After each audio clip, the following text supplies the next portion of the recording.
So, Colin, thank you so much for making time to share your insights into the future of leadership. Thank you for having me. I really appreciate the opportunity to share. You're welcome. It's great to have you on the show, Colin. But before we walk into the future, can you tell us a little bit about your own background? Where did you grow up?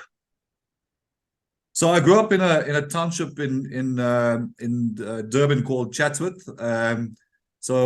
Spent the bulk of my early years in Chatsworth. Grew up in an area called Havenside. Went and did my primary school and high school there as well in Havenside, and then kind of went into university at the University of Durban then. And Natal, Durban. Yes, what was your dream career when you grew up? Nick, honestly, I didn't have a dream. I grew up in some difficult circumstances. Kind of growing up with a father that wasn't working. My mom kind of doing some. We're from the Indian community, so for weddings, if you go there and you get this little sweets and stuff, then my mother used to make that as part-time, and my father used to work part-time as a barman at the race course. And so, age 12, 13, I ended up going and helping out there. You wash glasses, and I was a glass boy. I mean, we were called a glass boy. As part of that growing up. So, I mean, honestly, growing up in those circumstances, all you want to do is just pretty much just survive. You have these lofty ideals that you want to get out of poverty and get out of the circumstances that you're in.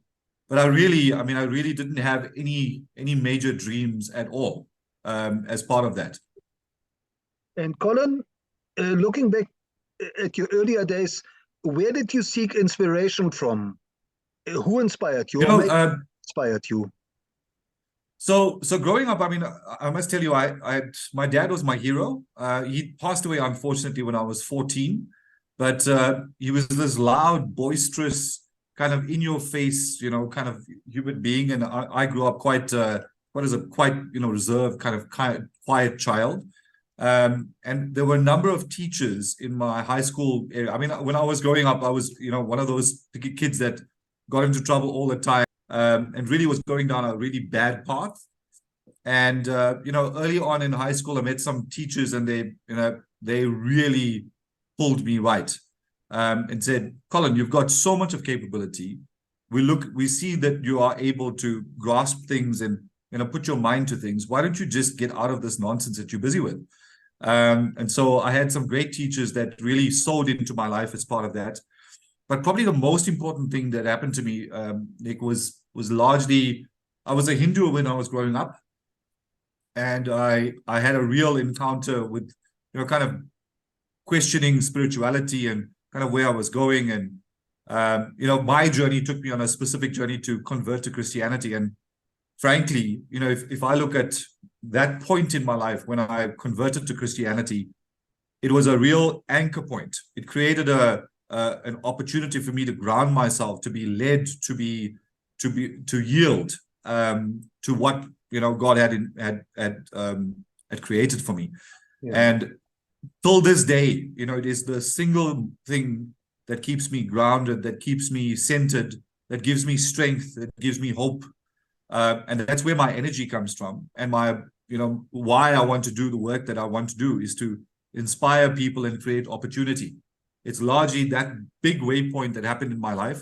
A lot of people walk different journeys, but that was really my journey growing up.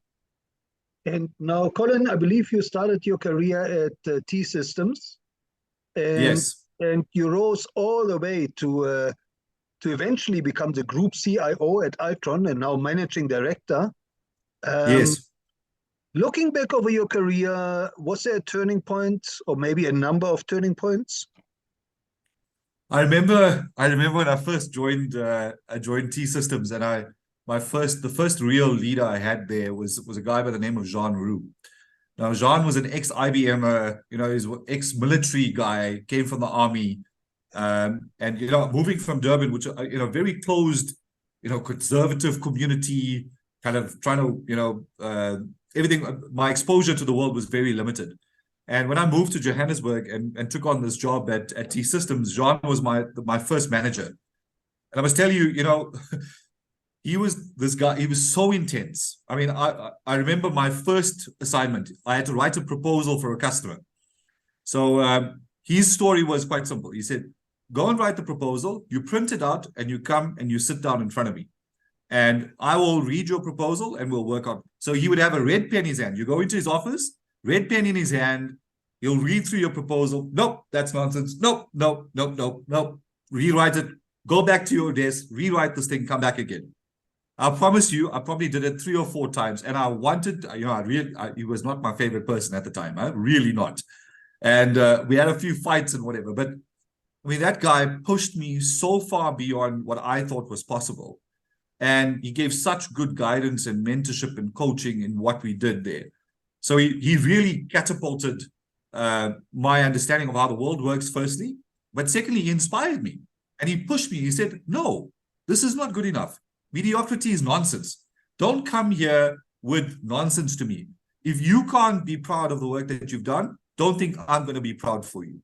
So, I mean, he was the first guy I hit head on where it really inspired me to actually, drive my career into the future. Well, I believe that's what great mentors do. Exactly.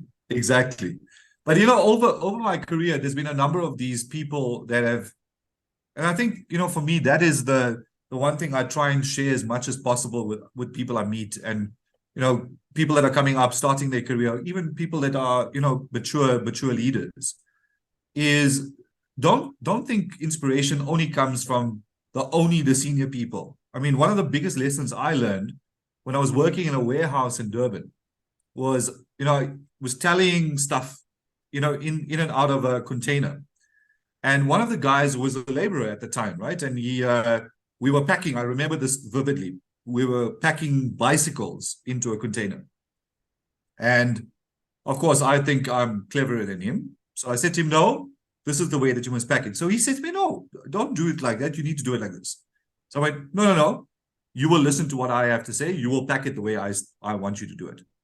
So of course, what happened? We packed it the way I did, and we couldn't fit everything into the container. So the guy said to me, you see, you didn't listen to me. Now, I can tell you now, me and the guys that will pack this thing, we're not going to pack again. So you're going to do it yourself. So I unpacked that container. And he taught me, he said, this is how you do this. This is how you pack this container. And of course, at the end of that, the container was packed beautifully. It was such an important lesson for me to a lesson in humility, one, a lesson in that wisdom and knowledge can come from anybody in and around you, and that you must always treat people with respect, no matter who you think you are. There is so many people that can impart wisdom in your life and be open to that all the time. So don't think this super CEO is the guy that's going to be the person that's going to give you all the knowledge that you need. There are everyday people that can teach you lessons. You just need to be looking out for it. And Collin, since you mentioned that if I may say, your life's purpose is about creating opportunities, outside of business, can you maybe share a little bit about activities that you're involved in, that you're leading, that are about uplifting and creating opportunities? So at any given time, I mean, I try and keep my number of people that I mentor and coach to a fairly small group. Currently, it's 7 people, and the reason why I do that is you end up becoming quite mediocre if you try and do it for too many people, and you can't really sow into people's lives. So there are a number of people at the office, at work, that I've taken under my wing, and they range from from somebody that's just started out as graduates to really, really senior leaders in the organization. And also I do a bit of work through our church as well with some of our kids. So for me, what is the story around creating opportunity? For me, it's about pushing people beyond what they think is possible. Now, I remember Jean did that for me. He pushed me very hard up front. I didn't know I was capable of doing things. And so my conversations around this is largely around, Okay, but tell me your story. Let me hear what you're busy with. And I can tell you what happens, Nick, is so many people are so consumed with being a victim that they end up losing the potential and the opportunity that's right in front of them. There's no substitute for hard work. You've got to put the hours in. Nothing's just going to land on your plate. These lessons every single day I try and impart as much as possible at work, but also outside of work. In that, my biggest mentee at the moment is my son. I try and sow as much as I can into his life because that's all I can do. He's got choices that he must make.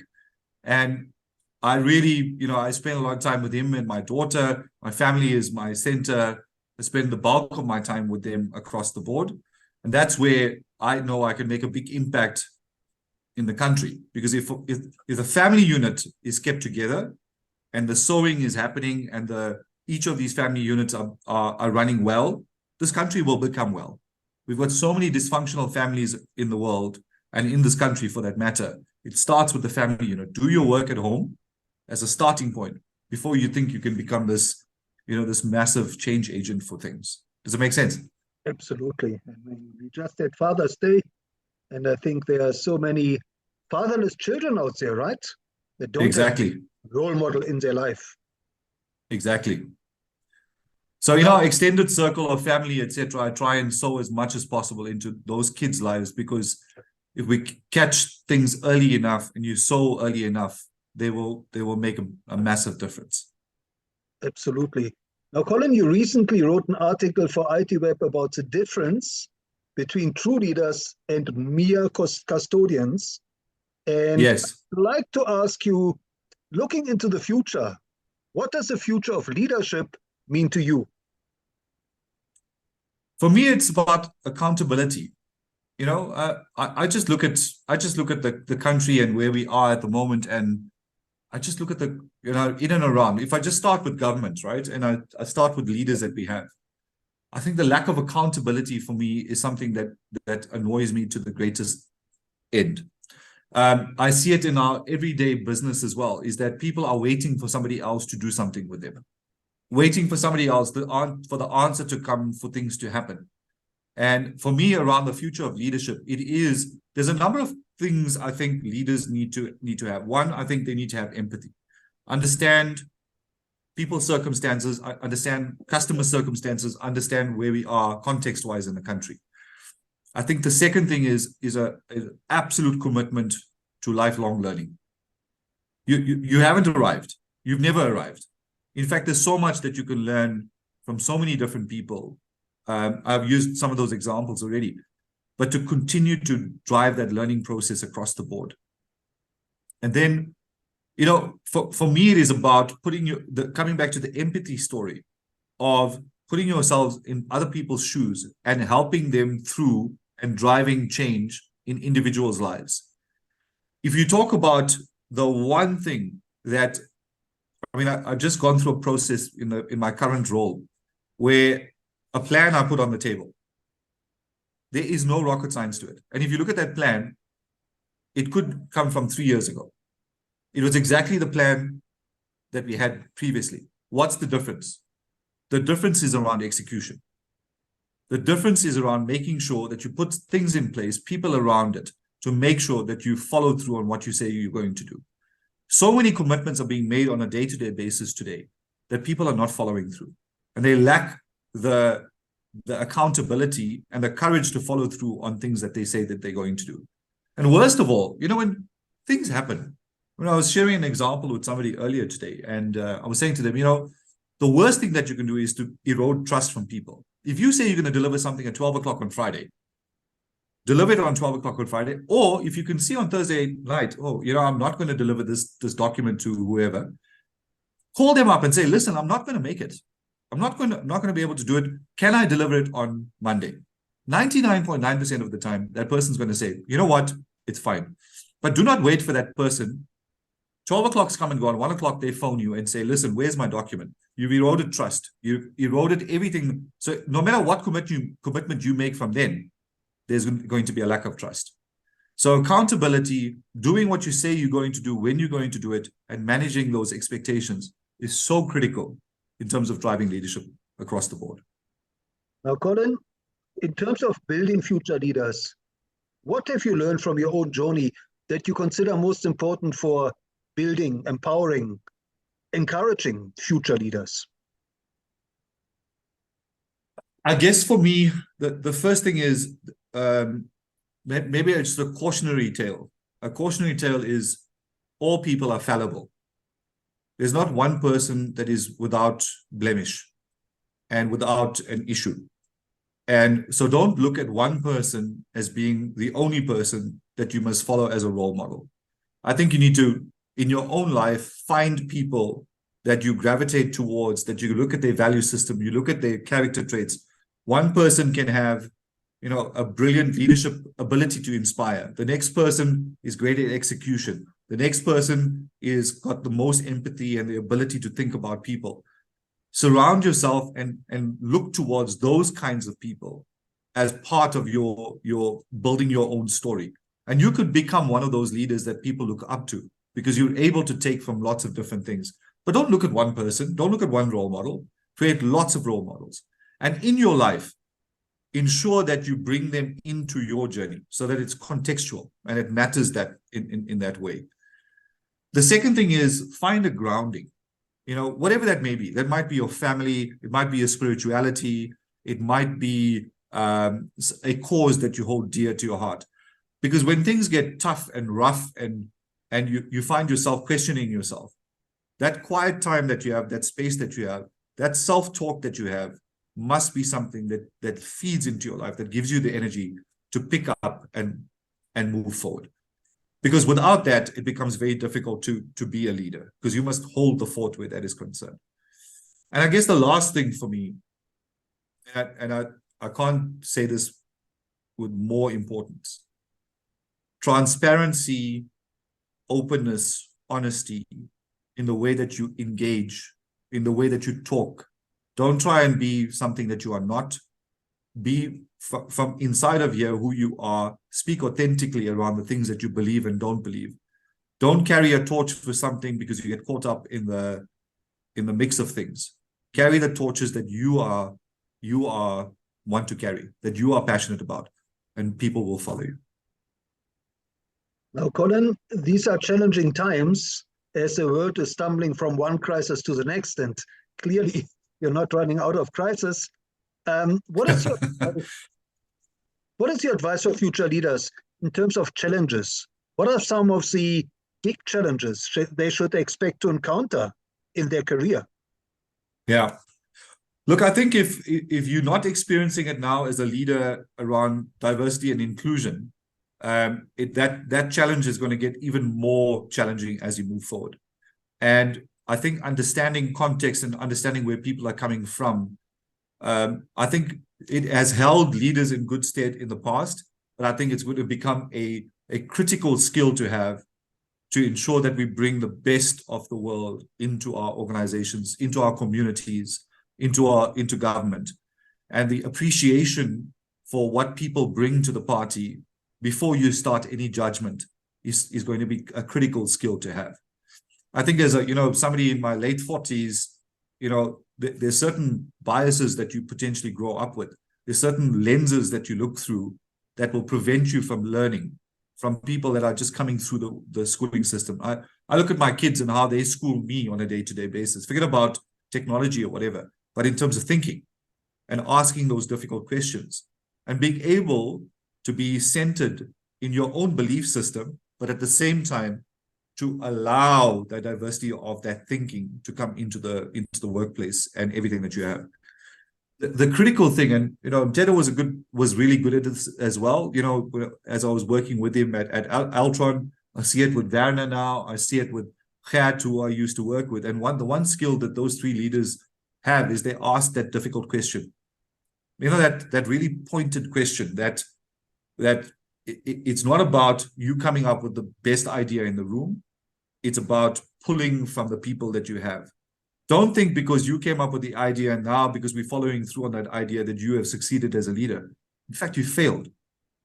Because the people around you are the people that should be coming up with those ideas. Your job is to take every single obstacle out of their way Your job is to give them the space to thrive and to really grow, and the opportunity for you to be able to get them to shine above you.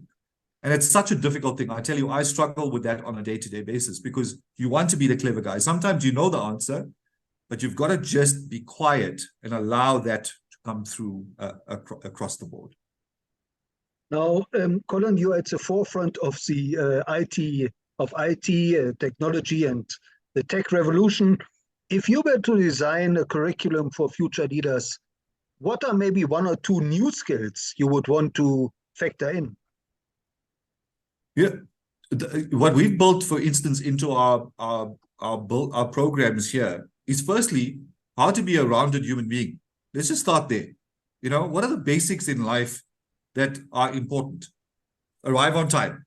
You know, be well groomed. No matter what station you have in life, there's no excuse for that. Now, I'm talking about very basic things in life. How to show respect. What does discipline look like? You know, what are some of the core things and values that you can instill in people and really spend time around that? So that's the first thing for me. We don't share that.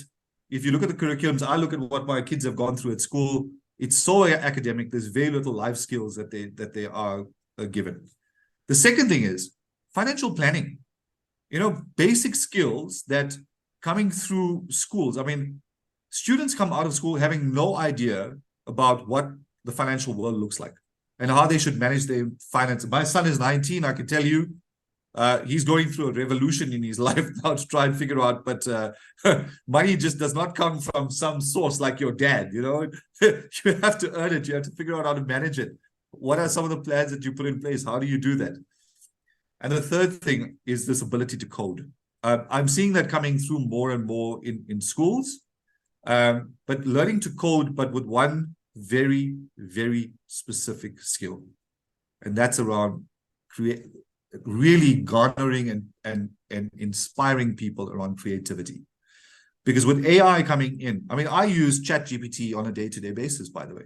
I mean, there's certain things where I go, man, I really don't have the time to write this really long letter or whatever the case may be. Let me give guidelines. It writes it for me. I correct it where I need to. It saves me hours because, you know, you're sitting there trying to type these things. Sure. What it is not a substitute for is creativity. And that's where, as human beings, we have got the ability to make a massive difference with the ingenuity and creativity that we individually have. And design thinking, a kind of curriculum, the ability to push people beyond what they think is possible, to create opportunity for them to explore their creativity as human beings, is what's going to differentiate people in the workplace of the future. Because all these tools are there, but they're there to augment what we do. They're not there to replace us. If you are in the space where you are creative and you're driving creativity on a day-to-day basis, you're in a good space. Thank you. Now, Collin, as a mentor to future leaders, and you touched on it, can you maybe share a success story or two where you mentored an upcoming leader and that person took your advice to heart? Yeah. I almost want to maybe use just a general theme. I've led, I mean, in my career, one of the things, unfortunately, I've had to do, or fortunately, is I head into organizations that are broken. And part of my job is to kind of turn them around and fix them. And the one thing that for me always is interesting is, as you're going into that new job, everyone's got an opinion about all the people there. You know, they talk about them and they say, no, that guy is good. That guy is, you know, I wouldn't, you know, I mean, replace that person, move. My approach is always, let's see what we're dealing with. Let's see the putty that we have. Let's see the what can we mold with the people that we have. And 90% of the time, I don't make any changes. You know, I literally go in with the people that we have. And when we go through the turnaround, you know, 50, 60, 70% of the people are still there because they were brilliant to start with. They just were not led well. Now, there's two examples I want to use. The first example is I took over a systems integration practice and we hired somebody new and fresh from the outside to come in, which was a big risk because we didn't have the skill. And, you know, in an organization, it's got its own rhythm, it's got its own way of doing things, etc. And, you know, sometimes people come in who are brilliant, but they really don't fit in. The chemistry is just not there and they don't kind of work through. This particular lady came in, and I must tell you, she was really not fitting in well at all. And in fact, I had so many people putting pressure on me to say, no, you must get rid of her. Please get rid of her. We can't work with her. It's impossible, blah, blah, blah. Walked a journey with her over a period of time, over a period of 4 months, and just tweaked very, very simple things with her, just around her approach. What was here was brilliant. How it was being packaged and put out was just not landing well. And when I started to open the lens up, and by the way, I've had this happen so many times with other people as well, just look at things very differently with a different lens and articulate it differently. That person went on to turn around that organization that we were busy with fixing. That person then got promoted 3 times in the same organization I was in, above me, by the way, and then went on, is a managing director of one of the large IT companies right now. I take a step back and I go, you know what, I'm so proud and amazed at the work that she continues to do. And by the way, she does it with such empathy. I mean, it's like, I remember the person that walked in the door and the person that's leading this big organization now, and it just warms my heart, Thank you. And Collin, looking back over your own leadership journey, are there any, I know you spoke about role models at any level, are there any role models of leadership that you encountered and that you would recommend future leaders should study? It's going to be a non-conventional answer, but, I think our kids are our best teachers, because they don't know how important you are or not important you are. Right. All they see is the dad or the mom or whatever in front of you. And my encouragement with all people is to have those conversations with kids and with your children. They will be able to uncover and speak with such frankness with you to bring out some of these topics that you would ordinarily not get from speaking to some super role model across the board. I look at some of the conversations that I have with my daughter as an example. My daughter will ask me a very point. So we were listening to something weird on radio, and she was listening to Trump, and she said, but Dad, what is this guy talking about? I mean, he's talking absolute nonsense. I said, yeah, he is talking absolute nonsense. And then I said, but, he's trying to get some stuff done in there, and here's why I think it is. She said, no, but I listen to his voice. I listen to how he's saying it, and I don't believe anything that he says. So they listen with a completely unfiltered lens around these things, and sometimes you can just get something different from them. We were chatting about AI the other day, and she was saying to me, you know what? As much as these things can happen, but Dad, if I am creative, if I'm able to draw, who's going to draw the way that I'm drawing? So there are things that your kids can teach you that I think conversations are not being had across the board. But if I take a step out of my my father's story and out of my leader's story, I think what's really amazing, I see some really good leaders out there at the moment. I mean, I take Mteto, who's come through a difficult time here at Altron, helped lead some of the turnaround, and him heading straight into the trenches, into Eskom, to work with that board and drive some of these things. I think is a good. I've learned so much from him around asking that pointed question. There are leaders like Bonam, for me as well, that also super humble. If you think about what these people have gone through and the difficulty and the circumstances that they've endured, but still to have the humility that they have in the way that they do it, for me is absolutely incredible. I know there's mixed reviews around people like Barack Obama, but for me, what I loved about what he brought to the table and what he continues to bring to the table is the view and the drive around principle and around being a centered human being and being humble in the midst of what you are trying to do, and meeting people where they are and driving and having empathy across the board. I'm inspired by my current leader, by Werner. He has brought a very interesting energy into our business that, hasn't been there for a very long time, around customer obsession, around really pushing beyond where these things are now. And that's where I go, I don't like to pick one leader and go with it. There's a number of people in your circle that you can bring in. You know, Gert Schoenby, who used to be the leader at T-Systems, for me, had such an incredible way of inspiring people, but by going directly to their heart. I remember for my birthday, what he did, I mean, I love wine a bit. And what he did is he found different vintages from different regions. And he married my characteristics to each one of these wines. Like in Springfield, you know, Springfield wine, as you know, it's hardy. There's not a lot of water. And then he said, you know, this represents your resilience. You know, then he went off and on a different one. I mean, it was the most incredible, most well thought out, most beautiful thing. I mean, it's the most. I still have those letters that were written. I mean, the wine's gone, but you know, I have the letters for each one of those wines that he wrote out. And meeting people where they're at and writing those kinds of things inspire people just to become better human beings. And so I've got a lot of these leaders in my life that have played those roles, which I'm so grateful for. Thank you. And Collin, how can our listeners connect with you, and where should they follow you? Look, the bulk of my content I put on LinkedIn. I dabble a little bit with Twitter. Facebook's more for my kind of personal stuff, but really, what I'm driving now, Nick, is a series called Through My Lens. So I did a series of that during the course of last year. We've relaunched that during the course of this year. And as I walk through my leadership journey, something new that I learn, I pick up, I try and share across the board. So general publications are on IT Web, around Tech Central, and on LinkedIn. That's primarily where the content will be shared across the board. And Collin, last but not least, if I may ask about your leadership legacy, what is it you would like to be remembered for?